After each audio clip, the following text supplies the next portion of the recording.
This episode of Going Forward is brought to you by Optmyzr, an award-winning PPC management tool used by advertisers worldwide.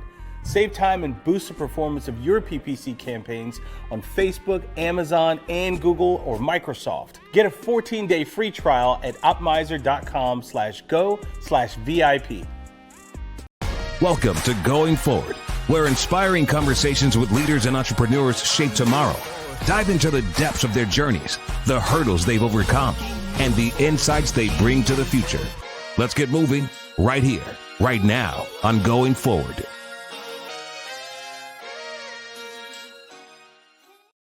Man, they say you save the best for last, and I'll be damned if I didn't do just that. I got the best for last. This is going to be the last episode of the year. And I got my good friend Harlan Schillinger on the line with us, Going Forward Nation. And I told Harlan before the call that I'm going to give him his flowers, and I'm going to do it. And don't you stop me, okay? Listen, I'm not going to stop you. I mean, I don't know what giving me flowers means, but it sure smells good. Well, let me tell you this. You have to be in a legal community or even in the marketing community. You got to be under a rock to not know who you are, Harlan. And I'm going to tell you, I remember there was a time where you would just connect with me and you called me and you said, hey, you talked to me about even coming out to Miami, speaking at the National Trial Lawyers. And I'm telling you, you are a damn near a kingmaker in our industry. And I'm going to say that because you've helped people like myself. You've helped people like Michael, who's out there. Michael's called you his good luck charm. You've helped a lot of other firms. You've helped so many people along the way.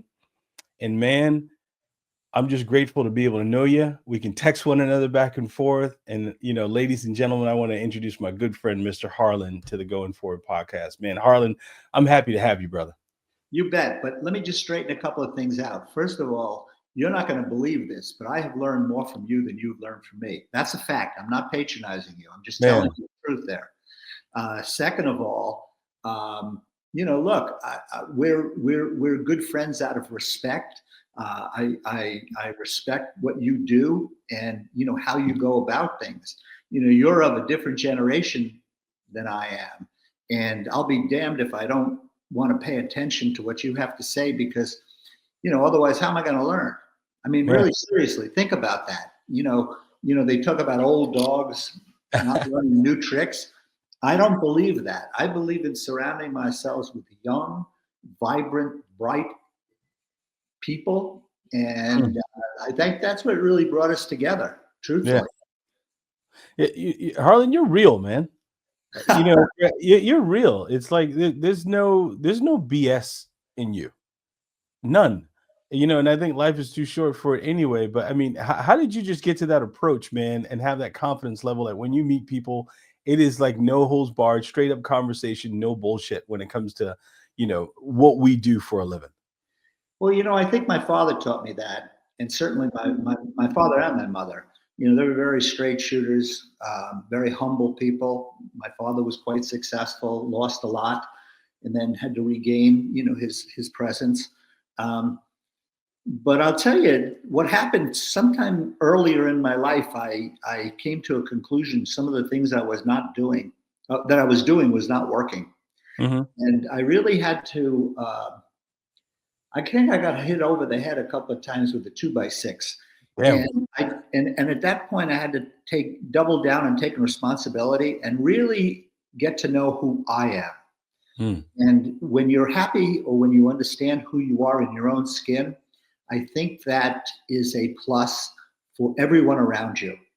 Wow. It clears the decks of drama and bullshit. And, you talk about getting real. I mean, it's an extremely humbling situation when you go through events in your life that you say, hey, this isn't working. I got to figure this out. Yeah. And getting comfortable with yourself. But I've always embraced, what I'm doing. I love to live within the presence of, the world that we live in, the marketing of the advertising world. Yeah. And advertising is a really wonderful game, sport, however you want to phrase it, because it's just, I don't know, it's so cool because you get to It's I don't know. constantly evolving. It's constantly evolving too, We're you know? trying to look for, you get to kind of say what you want to say. Mm. And in advertising, Eric, there are two rules. There's many rules. The first two rules that I've always adhered to, and my mentor Bill Meiskens taught me this back in 1975, is you get what you ask for in advertising. So the truth of it is, you better be real if you want real. Put that in perspective. Yeah. The other truism is figure out what people are, how they're consuming your information, and give them more of it. So if you start off with those two items and you live your life that's real, just say it the way it is, not make shit up and on the path of trying to be more important than somebody else. I think that you not only connect with society, but you connect with everybody around you a little better. You just said, two of the lessons that you got from Bill Meiskens just now, but talk about how people connect, because they connect differently than they did before. And then, and earlier you said you're learning from me, and I'm going to continue saying I learned from you, but how is it now? I mean, because you've seen all this stuff. You've seen it since, legal advertising started back in the Jacoby and Myers days. And now you're like the LL Cool J of legal advertising. You're like always relevant, still relevant. You know what I mean? So how do you look at some of these things and how it's evolved? And do you still think there's some firms who still haven't caught up to what they should be doing? Well, I'll take the last reference first. The majority of firms, in fact, almost all of them, aren't doing what they should be doing. It's very easy for you and I to say, well, you should do this, you should do that, you do this. And our clients really need to prioritize what they can do. Right. But the truth of the matter is that one of the most significant things that lawyers or businesses or people are not doing, that they absolutely should do, that they're just not doing, with the exception of maybe 300 or 400 people that I know that participate in Michael Mogul's deal, is culture. Culture is the most important thing you can grasp right now, because it's how people perceive you and how you want to be perceived and how you live your life and who you are.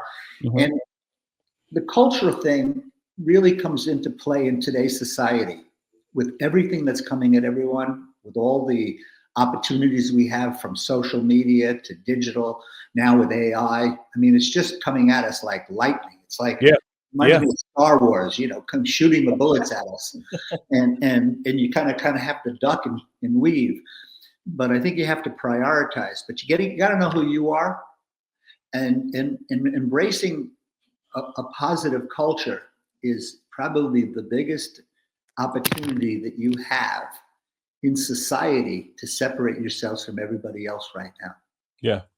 And I think there's some law firm owners that probably think like the culture in their company or in their law firm is built at the meetings, but the culture is usually built in between meetings. So when you're talking to people, and especially like these law firms across the country, Harlan, how are you talking to them about their culture? Is there, are you kind of just saying, hey, it's this important, or do you evaluate, what their current culture is like? Do you talk to their employees? I mean, how does that work? How do you do a diagnosis? Look, I mean, you can walk into somebody's office and you can spend time with them, and you can talk to their people, and within a short period of time you can pretty much figure out the culture of what you're dealing with.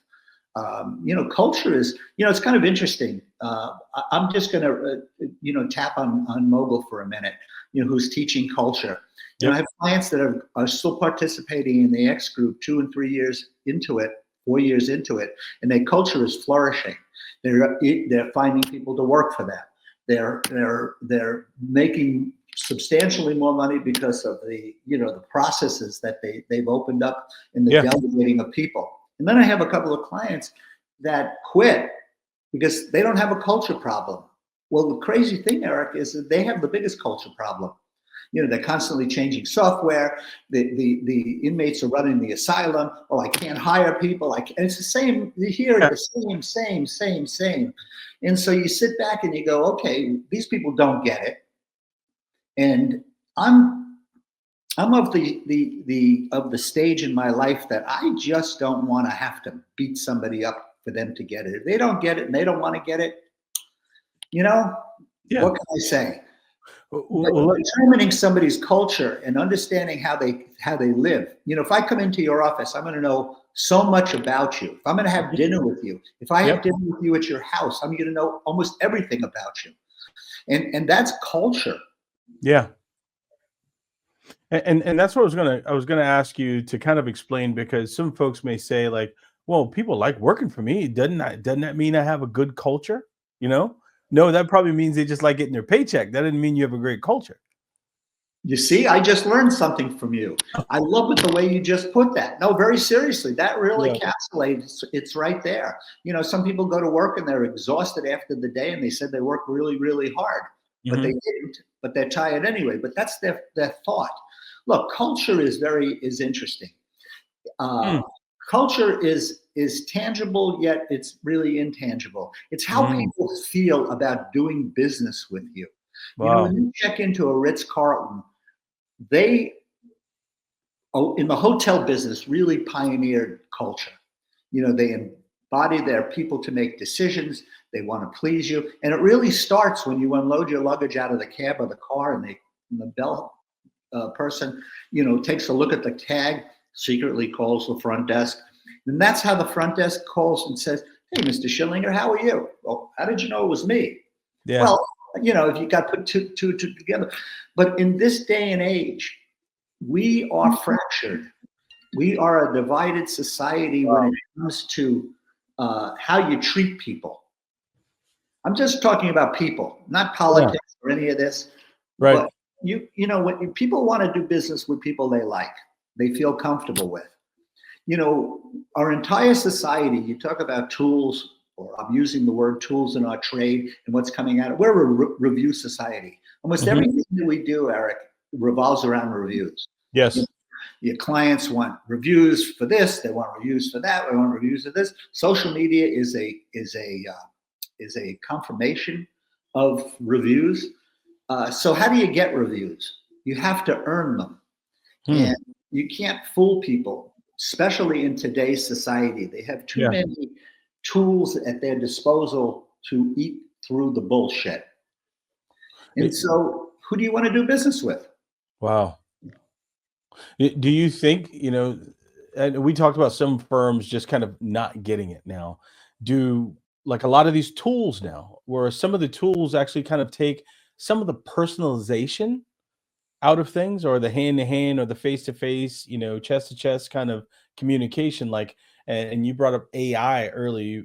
Do you think things like AI can help the culture, or does it make things worse, more spread apart? Both. I mean, we're at the infancy stage. I mean, where we are with, certain things like streaming television, where the internet was in 2005. Yeah. We're learning that. But AI, I mean, we have no idea. We're at the tip of the iceberg. Does it help? Does it hurt? It's just like anything in society. It's how you use it. You talk about, I can't rephrase exactly what you said, but, the tools on how people in society, are they helping or hurting? Take email. Email has helped substantially, but there's a time and a place for it. And most of all, there's a time not to use an email, when you should just simply pick up the telephone and call somebody. And you can't rely too much on anything. You have to use the right tool for the right job, I guess. And so, and I've done this with you. I don't want to get into some kind of an email that'll be misinterpreted, or I need this or I need that, or I need a favor. I'm going to ask a favor. Why would I go on? I'm going to pick up the phone and say, "Hey, Eric, I need you to help me with something. Would you mind?" And so I'm using these as examples, but there's a time and a place for everything. And you know that. And where society is right now is we've gotten lazy by using some of these easy tools. We pick up the computer before we pick up the phone when we're mad. Well, that's the worst thing you can do. That's true. That is true. So with everything, you have the pluses and minuses, and you have to evaluate, well, what is this going to do? And how is this going to affect? Now, I'm making it into a big deal. It should be second nature. if you have an issue with somebody, pick up the phone. You have an issue with them, if you pick up the computer, it's going to get worse. You know that. So then why do we do it? And in society, to go back to your point, we have so many options in communication these days. You just got to know, what did our parents say? There's a time and a place for everything. That's right. Yeah. Something like that. I always remember my dad saying, hey, it's a time and a place. Time and a place. And I didn't really quite understand that till I got older, till I had to apply it to my children, to business. Yeah. And, the force is only as great as the resistance. So you got to just kind of talk, say time out and just say, hey, what am I going to use to get to where I need to be? Do you think, because you have so many different firms that, that are coming out now. I mean, you'll have one person who worked at a 10, 15 person firm. Immediately he feels like he's ready. He goes and he moves and he opens up a shingle and he's now a lawyer now. And I'm asking this because rarely do you see, or have I seen lately, where people are trying to stay with the firm and grow, and everyone wants to just kind of break off, start their own firm. And now we have these firms multiplying like Smurfs around here, Well, everybody thinks it's easy. And, when you work for somebody, I have a kind of a situation now with a client. I'll spare the name and the city, but he has no intention of really parceling out ownership to the firm. Yet they're being pressured by a couple of lawyers. And my advice to them was to sit down with them and show them exactly what it's like being an owner. Number one, they'll make less money. Number two, they'll take on the responsibility. Number two, they'll go sleepless nights. Yep. I can go on and on and on. Yeah. And so I suggested that, this one lawyer wants ownership. He's getting ready to get a high six-figure bonus, for one case. And I said, if he was an owner, he wouldn't be getting that. I'd be going into the pot to pay the bills. That's right. Let's communicate that. And people, they think they can do it better than everybody else. There's a tremendous amount of people, going into business for themselves. I don't think it's any more, Eric, today than it was, 20 years ago. Yeah, it just seems like it's just happening more rapidly, because it's like, I heard a saying a long time ago. It's like the impatience of some people, and they compared it to like, let's just say if you have a company now, well, you have some of these younger folks, you make it look easy to them. They're like, oh man, I can do that. And before they actually spend enough time or get to learn, truly like what the business is like, they get impatient and they leave, and then they start over again, because there's so much impatience, because everyone sees like all these other law firms out there that give the perception that they're rock stars. And then folks are like, oh, I'm going to leave and I'm going to become a rock star too. And like you said, it's just not that easy. People are thinking it's that easy, and it's not. No, it isn't. It takes a lot of resources and a lot of planning and a lot to leave a firm and to make your own destiny. I mean, we've all worked for ourselves for, forever. I commend people that want to do things. And then I also say slow down, because you don't know what you're getting into. Wow. And so, it's like anything else in the world. But as far as patience is concerned, everything around us is immediate. You want to buy another computer because you're going to get what you need faster, or you upgrade our iPhone because it has more lightning speed, and more memory to store more stuff and capture more. I mean, we live in the attention span of people is, I like to use the word, they have the attention span of a gnat.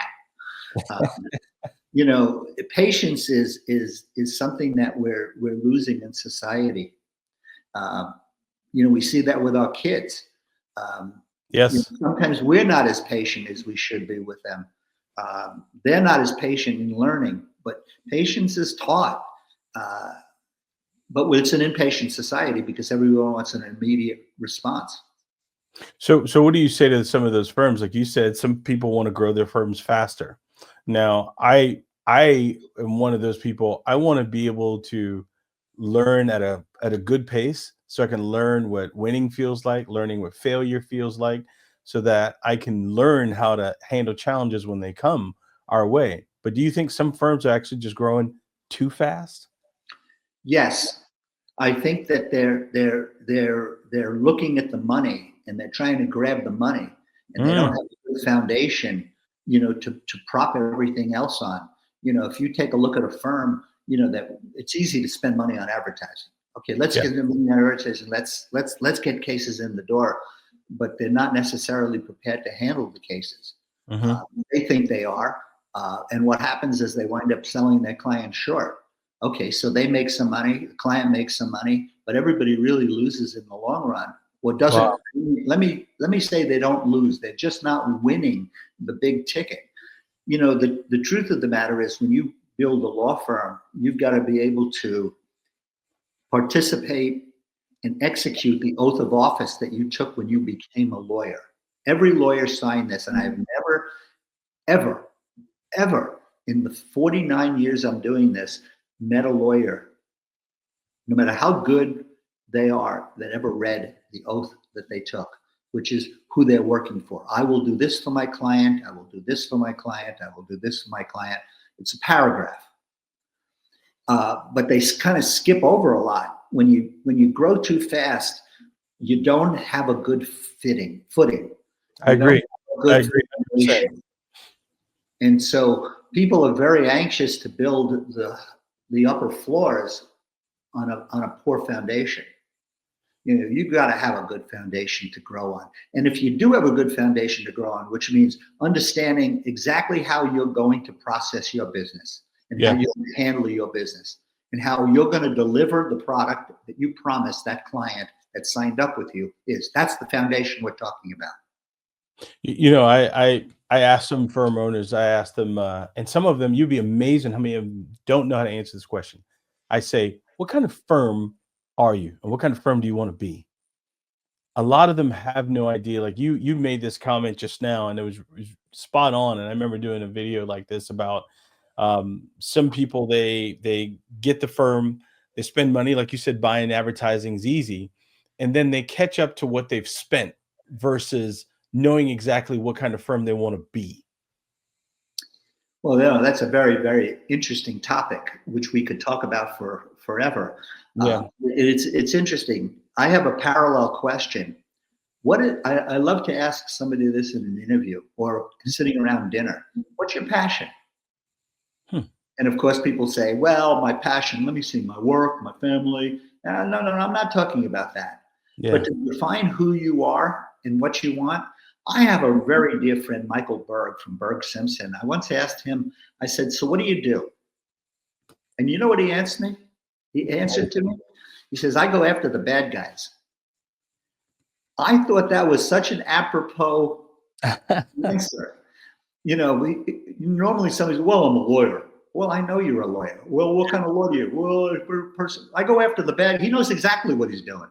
Yes. There's no mincing words with that. Is that difficult? That taught me a very interesting lesson. So you get on the Zoom here with me, and you say, "Well, I say I've learned a lot." I mean, I could point out the 3 things that I've learned from you so far in this conversation. So, Man, is that difficult for you though? I mean, because you advise a lot of these people, and let's just say someone's calling you. They call you and they say, Harlan, I'm gonna open up a law firm. I'm gonna open up a PI law firm and Modesto, whatever they want to call it. What are some of the things that you tell them or you advise them on or you look for immediately when you start coaching them? well, before I take on somebody to coach, I mean, we go through a whole process because I'm really not for everyone, Mhm. and everyone's not for me. I when I work with somebody, I have to determine whether they have the same values that Mm, I'm preaching. Um, when I was involved with my agency, for so many years, I could only sell or attract 10% of the bar because of the type of commercials that we did. mhm. When we did those kind of commercials, we were aiming high. We were, Eric, my philosophy is to talk to the public the way you would a jury. Yep. When you talk to a jury, you tell a story. You have to have credibility. You have to have likability, and so on. And 90% of the advertising that's out there is speed and greed. I'll get you this, I'll do this, I'll get you that, I'll get you this, I'll get you that. And so I could only really appeal to 10% of the lawyers that are out there. Wow. But when I retired in 2016, I was in 96 markets, which is more than anybody in the country. Mm-hmm. I'm not bragging that I had more clients than anybody. It's that I was able to find, and they were able to find me philosophically. You match up. It's like, a dating service. You match up. Most people take on most people, when they move into agencies, I don't want to go too into the weeds here, but when they want to hire an agency, a digital, well, tell me who's good out there. Well, that's not how you do it, in my opinion. Yeah. Just because it's good for somebody doesn't mean it's good for you. You've got to look at the personalities. You have to look at, are you on the same page philosophically? Are you trying to get the same kind of case? How are you going to treat your clients? What kind of an intake, process? Truthfully, the first thing I usually ask is, well, what if I know who their agencies are, I can pretty much sum up what the personality or what their advertising is. It's a bad thing. Wow. But it's how I look at it. Then I go into the software. Well, what kind of software do you use? Because software has a personality. If I have a certain personality, this software will work better for me. Yeah. There's so much good software, but how do you choose software? How do you choose, all your resources? You got to really dig in and look at the personality, the culture. Software has culture. When I built Lead Docket, it had a certain culture.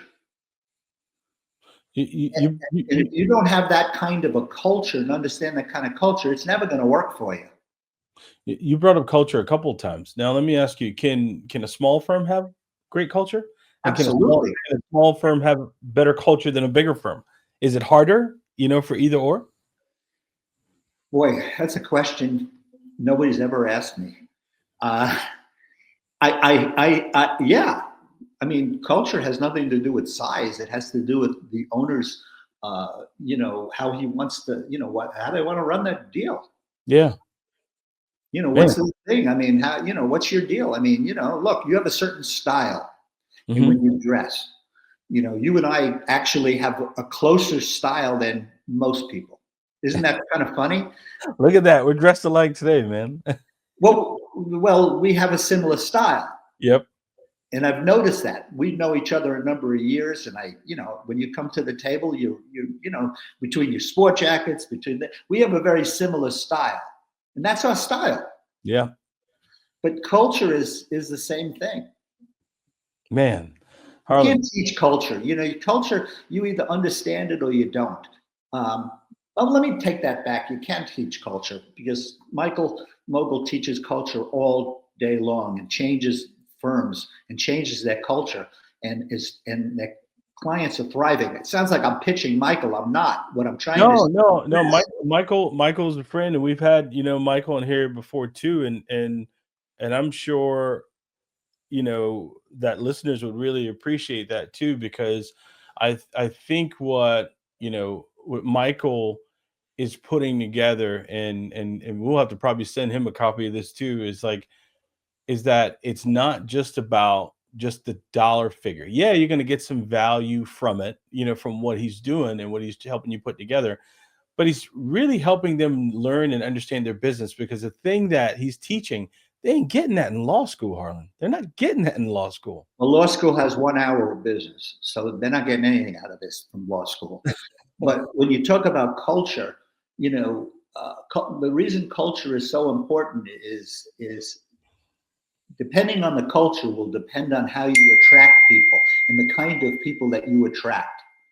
So we talked about going after high-end cases. There's a couple of ways to do it, okay? And 90% of the people that out there want great cases, what they do is they say, I take great cases. Yeah. Okay, well, you take great cases. I'm a great lawyer. I'm a good lawyer. I'm a better lawyer than the next person. Or Hispanic. You know, I'm going to hang this sign out, Habla Español, and I'm a Hispanic lawyer. Right. But that's bullshit. And I'll tell you why. It's because you're just copying what everybody else is doing. Dude. You have to believe it and believe it. You know, I've learned Hispanic culture. I learned it from a gentleman that has taught me, that has an ad agency in Mexico City and Austin. And he grew up actually in Israel. He's Mexican. It's our friend Leal Levy. And what I love about Leal is he understands how to teach culture and deliver culture to a gringo. But that gringo has to embrace it, and they have to believe it, and they have to live it. Otherwise, they're just putting another plaque on the wall. It's funny you said. I got someone we've done some work for, Ward Law Group out of Miami, Greg and Hani Ward, Hani Martinez Ward and Greg Ward out there, and and we used to ask, like, hey, like, how did you guys grow this? Like, because Hani is Cuban, came from Cuba. They both had this, this really crazy, life, and to watch them now, like, changing lives within their firm for the better, Well, they made a very deliberate decision. Number one, to embrace their Hispanic culture and to bring that forth in their practice and their people. And that is a great example of living it every day. They are very sincere Hispanic advertisers. Yeah, and they care. It's just not about the money with them. I mean, you even look at Greg and Hani's content, and I'm, you talking about Michael, I'm talking about Greg and Hani, and the way that they promote their firm, you get to see their culture in everything that they post. Well, they have credibility. Everything. Yeah.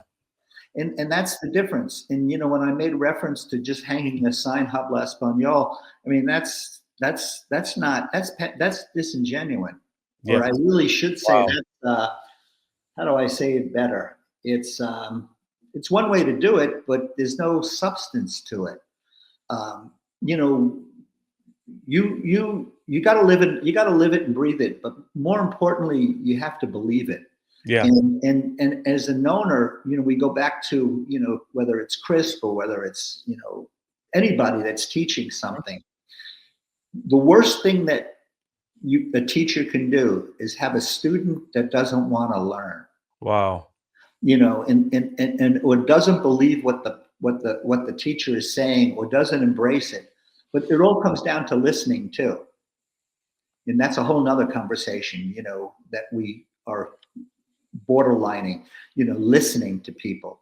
You've got to listen to people to understand that. And most people want to talk and not listen. Let's talk about that. I want to take a break. I want to come back, and I want to talk about two things. I want to talk about listening, and I want to talk about speed and greed. All right. For all of you guys tuning in right now, I am on with the GOAT, the Godfather, Mr. Harlan. All right. Let's take a break. We'll be right back. Hold tight, listeners. We're taking a brief pause. Going forward, we'll be back shortly with more insightful conversations. Running your law firm is a serious business. When you actually got out of law school, they didn't teach you how to market your business, or they didn't teach you exactly the business of running a law firm. And that's what we do. We want to be able to come in and work with you and your firm so that, one, you can start marketing your firm correctly, coach you on how to get to the next level and where you want to get your law firm. And most importantly, we don't want you to be one of those law firms who are a laughing stock of the community. Don't hire a marketing agency that's going to make you look like a buffoon online or social media and try and make you be something that you are not. It's time for you to start running your firm the right way. Go to VIPmarketing.com.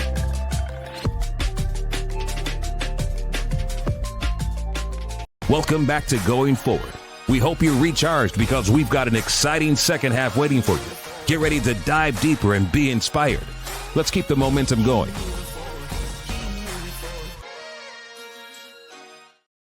Harlan, one of the things that you were talking about right before we left, we talked about speed and greed, and you can kind of tell, by how the ads are going to be by who the agency is.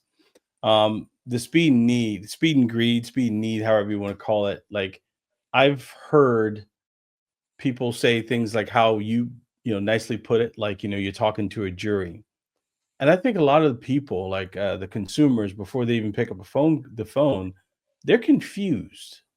They have no idea who's who, and they start to think a good lawyer is the one that they see the most, or the one that has the most frequency on TV. What are some of the things that you think advertising agencies should do better? Now, we talked about lawyers. I want to talk about the agencies doing better for the sake of the firm. Well, first of all, I have some great friends and relationships with some agencies that really do speed and greed. And so I don't think that is the worst thing in the world. That's just a style. Mhm. Okay? It's their personality, it's the way, and they serve the marketplace. I think that if you're looking for great cases, you have to be a great lawyer. Mm. And I find that most lawyers that do speed and greed are just looking, they're looking for numbers. They're not there. I don't want to be so harsh as to say they have mills, but they're selling clients short. I believe 90% of the lawyers out there are selling their clients short. But I'm an old guy and I'm opinionated. But I'll challenge anybody on that. You get what you ask for. If you're in a wreck and I can get you whatever you want, that's what you're advertising. That's how you're going to practice law. Yeah. And so everybody has their own style. Look, there's a lot more people shop in Walmart than in Saks Fifth Avenue. Everybody has their own style. I will say this: it's never been easier to hire the wrong client, the wrong lawyer for your case. Wow. It is now. And I shared that line with a client of mine, and he's using it in his book now. But what does that really mean? You've got so much coming at you. You've got so many ads. I think somebody said you got 5,000 impressions a day that go in front of somebody. Now that's more than that, probably. But it's true. Yeah. So you're constantly seeing something in front of you. How do you make that decision? Mm-hmm. Well, first of all, you have to decide who you are to make what kind of a decision you want to make. Mm-hmm. We're looking at advertising. The victim is desperate because they just had the worst day of their life. They've been in an accident. They don't know where to go. They're broke. There's a million reasons to make a decision. But the truth of it is that you have to make a good decision in choosing a lawyer, because what happens today will absolutely affect tomorrow. Wow. And so it's very, very important to slow down and do your homework. I can't imagine hiring a lawyer without doing homework or meeting them or understanding them, or knowing what their values are before you hire them. That's just my style. I just can't get my arms around, well, I'll just hire anybody. That's an extremely naive position. It's actually ignorant. No, and I agree with you, and I think just as much as the attorney has a responsibility to make sure that they are not a disgrace to the profession, I feel like agencies and creative people, even like ourselves, we have a duty and a responsibility to make sure that we convey that they are not a disgrace to the profession. But that's your choice and how you want to message. And it's your choice, Eric, to take that path and deliver that kind of message. So you have to find that client that appreciates what you just said and has the same values that you just said. I start off when you go to my website, which I rarely ever go to, it says I work with lawyers that have a like-minded attitude. That's probably the most important thing on my website. Like-minded attitude.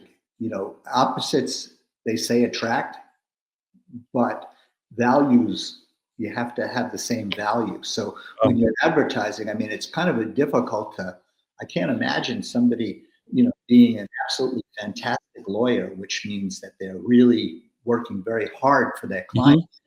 They're really putting their client first and bringing the resources to resolve the case, and then say, hey, I'll get you all the money you could deserve. It just doesn't work. Man, I agree with you. I do agree with you on that one. Have you ever had to have that tough conversation with either an agency or even a client to say, stop doing this type of stuff? Because a lot of times what I see is there's cookie cutter stuff. I've gone from market to market before, and I've seen like the same creative I would see in Phoenix. I would see it in on the East Coast somewhere. It's the same type of call me now message. 90% of the advertising that's out there is speed and greed. Mm-hmm. Let's just be very, very clear. Almost 90% of all the agencies that are out there deliver that kind of a message, and that's just their style. Wow. I've given up on putting it down and not embracing it or what have you. I mean, that's just their style. That's just not my style. I get it. You get what you ask for. So, you get what you ask for.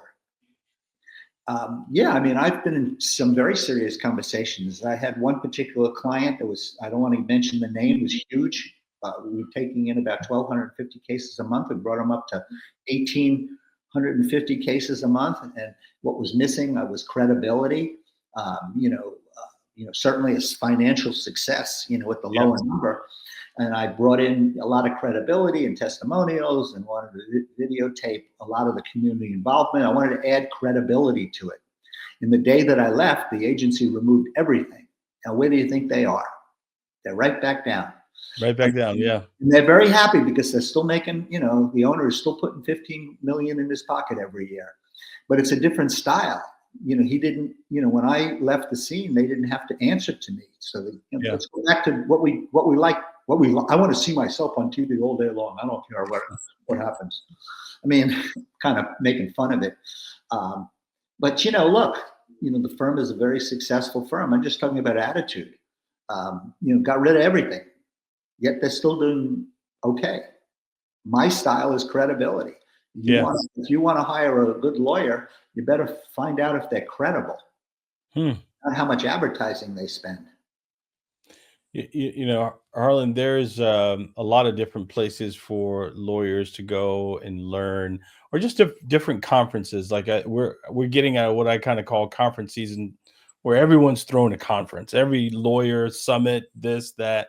What are some of the good ones that you would recommend that law firm owners go when they want to really go somewhere serious to be able to learn more?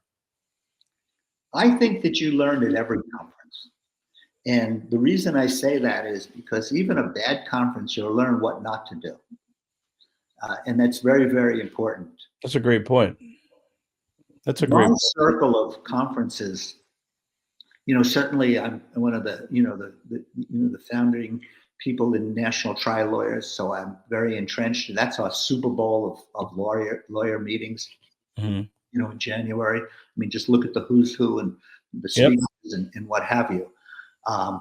I attended a friend of mine put on a fabulous conference, Chris Dreyer at PIMCOM. I was completely blown away by the content and how he put that all together. Conference is not good. I was blown away by Ari Levenbaum's conference in Savannah last year on motorcycle. The content was absolutely killer. I mean, I'm all about content. I don't care about the parties and the food and all that. I know that's important, but to me, it's content and value. What are you bringing to the audience and what are they absorbing? And I can name a bunch of other conferences. Ken Hardison. He's always working so diligently for content. I've learned so much from Ken, it's ridiculous. Yeah, Ken's a good one. He's a good guy. But he's a really smart man. And he has brought more value to the table than the majority of everybody out there combined. So when I look at a conference, number one, I want to look at the subject. But I'll tell you how most conferences work. They have their speakers and they find a spot for them. Okay, well, we got this great speaker. What are we going to have him talk about? I don't go about it that way. I want to pick the most relevant topic and then go out and find the most relevant person to speak about it. That's how I try to add value to a conference. When I asked you to join us in Miami, there was a very specific topic that I thought you were an expert at. And that's the sole reason I asked you to join us. You know, I want to hear from somebody else. You know, we tend to see the same people, you know, consistently. You know, being on stage is an interesting thing. A vendor wants to be on stage because they supposedly add credibility to their speech, you know, what they're selling. Unfortunately, most vendors, and I love vendors, they sell from the stage and they forget that they're trying to educate people. Oh, well, good point. So, wow. So you know, it's very, very tricky. Right now, we're oversaturated with conferences. There's one every other week. I'll tell you, there's another conference that I absolutely am floored by. Dan Ambrose, you know, Trailblazer University, I think it is, out in Las Vegas. He has Trailblazer University. That's one. Yeah. Yes. I mean, he's a guy that works so diligently on message and so diligently on educating people. I mean, he goes above and beyond, you know, the speakers that, you know, that he could have. I had a meeting with him recently and he walked me through, and I wanted to see how his methodology in talking to a jury could help me in my advertising. Boy, that guy, he just educated me in about 30 minutes and just straightened me right out. From hand gestures, from eye gestures, from body language. You know, these are all really important. And yes, they absolutely apply to what I'm doing in talking to the, you know, a camera, because my philosophy is to talk to the jury. Yeah. And so you got to do some homework, you know, in everything that you do. So, you know, man, Harlan, you and me, we could do this all day. I know. We could do this all day, because I would pick your brain to sleep is what I would do. And I want to know, like, you know, for people, you know, that want to get in touch with you, how do they find you, Harlan? How do they find you? Well, you can just Google me, Harlan Schillinger. About the first 9 or 10 pages come up. That's strong. And somebody just said, just Google me, man. Just Google me. You can just Google me. But you know, really, this conversation is not about me. It's really about the audience. Yep. And that's what you and I absolutely have in common, is that we always put our clients first, and we're always trying to get better at what we're doing because we listen and we stay ahead of the curve. And the way you stay ahead of the curve is to do homework and to listen and surround yourselves with really smart people. That's right. And so I want to stick to that subject. And, you know, we're coming towards the end of our meeting here, and I want to bestow on the audience something very, very, very important. Take your time when you look at resources. Yep. Learn how to work with your vendors. Majority of people hire their vendor, they don't pay attention, and then they fire them because they didn't pay attention. And the vendor went off this way or that way or what have you. You got to get involved. You got to follow it. You don't need to be a brain surgeon or a rocket scientist when it comes to the, you know, digital, but you have to understand how to read the analytics so that you understand what the scorecard is. In business, one of the most valuable things that I can tell you right now is learn how to read the scorecard in your advertising. And that's a basic approach that goes even before, you know, learning like lead docket and your analytics and, you know, wanted, unwanted, and all those metrics. Learn to read the scorecard. I like that. And most people just simply don't learn to read that scorecard, and they go through vendors, they go through frustration, they don't accomplish what they're looking for because they don't have a solid plan. And that plan should be, I am going to spend this amount of time on my advertising. I'm going to block out 20 minutes every Thursday morning just to read my analytics. Don't bother me. Don't say it's not an important meeting. And put something in place. It's an investment. You know, I mean, if you put your money in the stock market, you're going to watch it. I mean, you put your money in marketing. Why don't you watch it the same? It's an investment. But the majority of people hire somebody to do that for them, and they say, "Well, my guy is doing it." But if you don't pay attention to your guy, your person, your financial advisor, and make sure they're doing the right thing, then you're just not going to get down the path of where you want to be, because you don't know what's going on. So, delegating it is great, but unless you really pay attention and understand the priority of it, just keep writing checks because you have checks. Yeah. I got checks. Totally agree. I couldn't agree with you more. You and I, we have a mutual respect because we think alike. We think through the victim's eyes, not the lawyer's eyes. That's why you have an incredibly successful ad agency. You're always looking at from the client's side, the victim's side. And you've got to look at it. You've got to look at your advertising. You got to look at your advertising in a similar way. I mean, you're responsible for it. Yeah. And when it goes wrong, there's nobody that you can blame but yourself. That's right. I totally agree with that. I totally do agree with that. It's almost like the microwave approach, right? I always tell us, it's like, I tell our team, it's like the only thing you can cook in the microwave, the only way you can cook it is from the inside out, right? And sometimes you got to be able to have that approach, looking from the inside of the firm, but also understanding exactly like you say, the customer is a jury. Those folks that are sitting on the couch watching your ads, they're judging if you're going to be the guy that they call or not. My job is to make sure that they feel comfortable enough to call that firm, that we delivered a good enough message, and also place it at the right time that they can say, like, okay, I want to give them a chance. I've compared it against these other folks because truthfully, the customers themselves, or the people on the other end, they have no scorecard. And like I told you, the way that they look at it is whoever they see the most or has the most frequency, they assume that's the best attorney. And it's not always the case. It's not the case at all. It's not the case at all. Yeah, I mean, we're very quality oriented. I look at all of your advertising, and we have a very similar mentality. Talking to the jury, you probably didn't verbalize it the way I verbalized it, but you talk to the jury every day. That's what your ads are about. The other thing that you try to bring along is compassion. Yes. Everything that you do. And that's part of culture. You're either a compassionate soul or you're not. And you're either a compassionate law firm, or not. And just keep in mind, the personality of the law firm is going to take on the personality of the owner. That's a great point. You don't hear people say that word a lot, compassionate. Everyone keeps saying, I'll fight.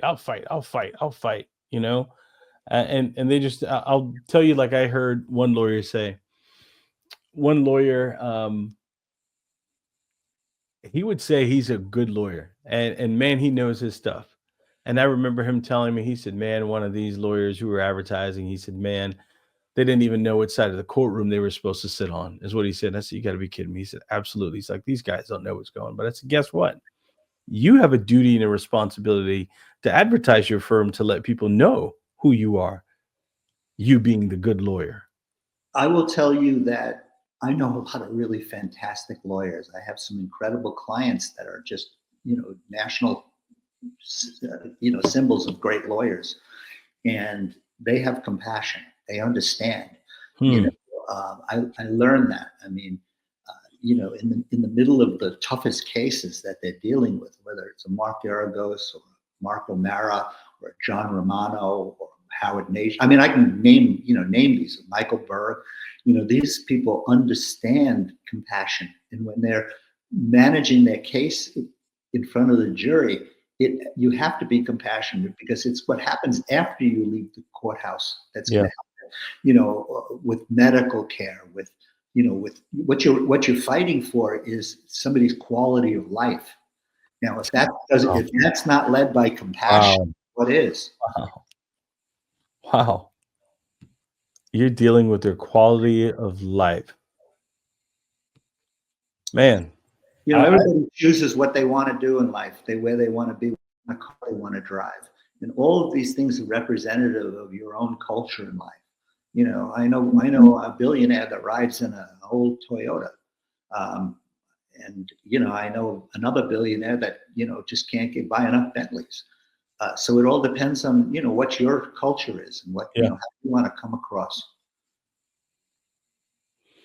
Harlan, I am glad I saved the best for last.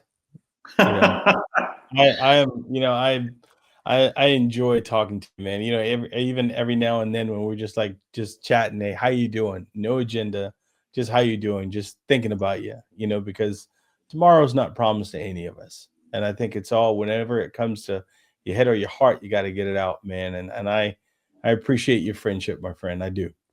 Well, you definitely have my friendship, and that's built out of respect. You know, you did something for me, and you don't know it. About a month or two ago, you called me. I was having a tough day. I was really having a tough day. And I don't know, you just called me and said, hey, just want to see how you're doing. And we Yeah. laughed, and, you know, that jovial, you know, Eric smile came out. And I don't know, it was a 5-minute call. But I'll tell you something, you lifted my spirits. And I have to tell you, and this is no bullshit, I looked at everything differently when I got off the phone with you.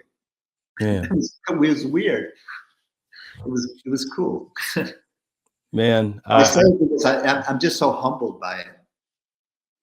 as am I, and I'm glad that I was able to do that. You know, I mean, that's the timing, man. It's supposed to happen that way. It really is.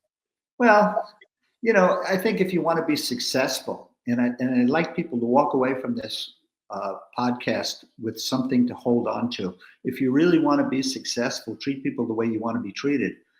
But culture is something you really need to grasp right now. It's not going to replace computers. It's not going to replace speed. It's not going to replace anything. It's going to help you communicate and express what you want and who you want. And Yeah. you'll attract who you want with the right culture.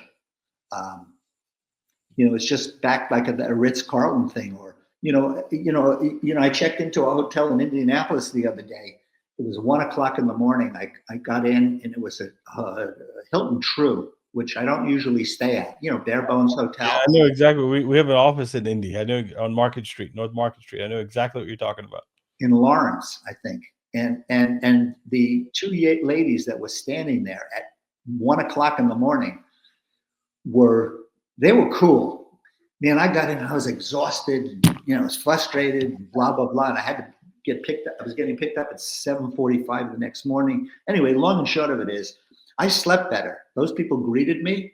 They thanked me for being there. They offered me water, and they offered me a good night's sleep. They said, listen, I hope you get a good night's sleep. And it was just, I don't know, it was just like, it wasn't like, Yeah. I didn't feel like I felt like I was a guest. You know what? You brought up the word about people having a successful firm, you know, and even I think about it even when it comes to us. I want to be significant. I want to be needed. You know, the success to me is like how other people see it, you know, because they can look from the outside in and they say, oh, that's successful. And they like, you can look at someone who may have that Bentley, but they may be 2 months behind on the payment. You never know. But we see it as a measure of success. I look at it and say, you know what? I want our firm, I want our services to have some significance to people where they're like, I need them. I need what they can do for me. I need that significant firm. That firm is significant. You know, they are like an appendage for my business. That is how I want to be able to be looked at. That's how I want the people that we work with and that we do work for to be looked at and say, you know what, they are significant in me getting what I needed. 'Cause you Well, mentioned it. I love the way you put it. You just said somebody's going through something when they have to call these people. And the last thing I want them to do is feel like, you know, they're running to someone who's on television saying, I can get you a big check. you know, my father, who I miss, you know, dearly, was a big influence on my life. And he always said, all through his life, And I remember him saying it just before he passed. He says, just remember that nobody gives a shit how much money you have when you die. You're going to be judged by how you treated people. Mm. And if I had to sum it up, that would be probably the best explanation to culture than I could come up with. Damn. I think we're going to end it right there on what your dad just said. Drop the mic, Harlan.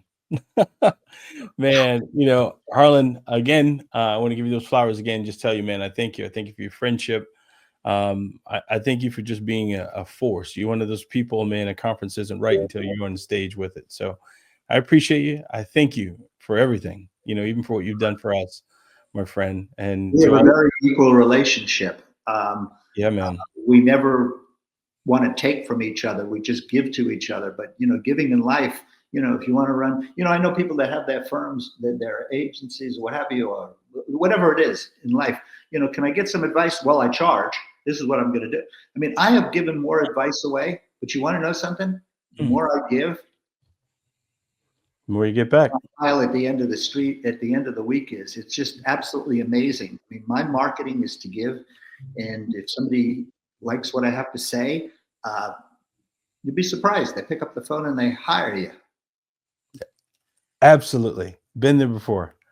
But it's life. We just have a lot in common. What did you say from the very beginning? Same, different. What is it? Different mothers, same. Brothers from another mother.